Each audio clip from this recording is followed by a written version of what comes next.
Hello，大家好啊！今日係2026年2月9號，我係 Anna，去咗深水埗食港式招牌豬手麵同慈明鮮牛肉蛋治。請大家 like、comment、share 同記得 subscribe 我 channel 啊 ！Let's go！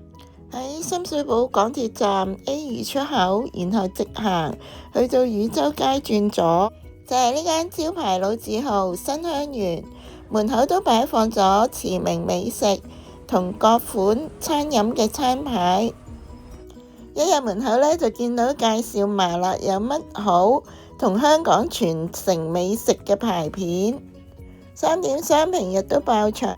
50年代深水埗大排檔南香園生意太好，再開咗間同區嘅分店，就係而家嘅新香園。牆上面都有好多裝飾同懷舊照片嘅擺設。門口都掛有慈明麻辣蛋口字嘅掛牌，仲有50年代昔日餐廳嘅佈置。今日特登嚟試下佢34蚊招牌豬手麵，豬手夾上嚟呢都知道係好腍。豬手呢醃得好入味，有陣陣濃濃嘅南乳味，夾起上嚟呢都容易爛嘅。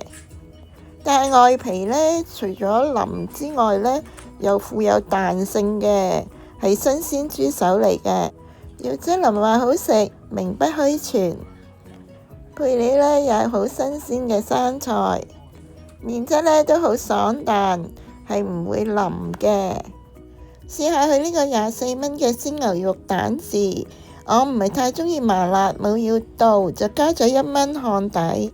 細咗睇整呢個鮮牛肉呢，就太乾，又唔係太有味道。我都係鍾意食傳統嘅罐頭蛋牛治多啲。總括而言呢，一餐59蚊嘅下午茶實在係超值抵食。38蚊嘅葱油煙鴨胸同68蚊嘅葱油豬潤，聽聞話都係同樣出色。以下係今日餐廳嘅 menu， 供大家作為參考嘅。今日分享係咁多啦，多謝大家收睇，我哋下條片再見啦，拜拜。